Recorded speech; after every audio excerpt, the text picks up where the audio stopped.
The Russian government is rejecting the conclusions of an international inquiry into the downing of an airliner over Ukraine. Now, you likely remember the story, even though it happened 4 years ago. All 298 people on board Malaysia Airlines Flight 17 were killed. The inquiry says the missile that downed the plane came from a Russian military unit. CBC's Chris Brown is on the story. He joins me live from Moscow. And what are Russian authorities saying in response, Chris?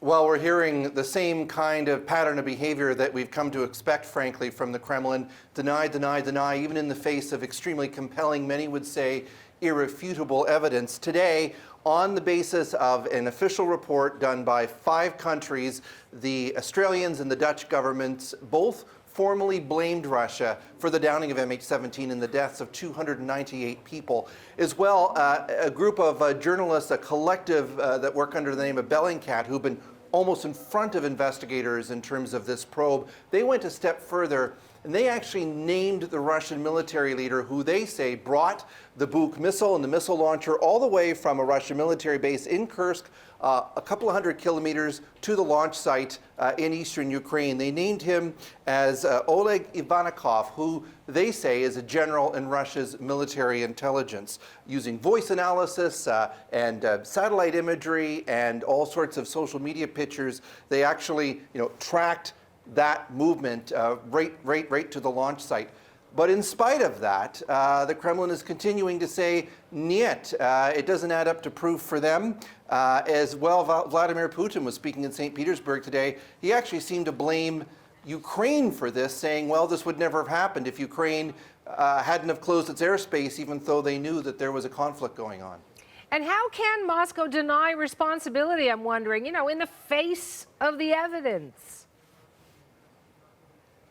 Well, it really is the same kind of pattern that we've seen most recently with the Skripal investigation in the UK. They float all kinds of other theories, and even when those theories have been denied or debunked, they keep on repeating them. There have been stories that it was a Ukrainian jet that shot down MH17, that it was a Ukrainian Buk missile from the Ukrainian side of the line that took it down because they thought the plane might have been carrying Vladimir Putin. None of those theories have ever found even a scintilla of evidence. Today, we heard from the Kremlin, the spokesperson there, Dmitry Peskov, said, well, look, Russia's not part of this investigation. It wasn't included in those 5 countries, so we're not basically going to trust anything that group comes up with. The Russian Defense Ministry said, well, we provided things such as radar data, and none of that radar data, which Russia claims shows it was a Ukrainian missile, none of that was included in the report, but investigators have really dismissed that as not being credible. So the pattern of denials continues, and even as we get much closer to the laying of charges, many murder charges in this case, the Kremlin and the Russian government is showing absolutely 0 sense that they are going to accept any responsibility. We'll talk again. Thank you, Chris. CBC's Chris Brown in Moscow.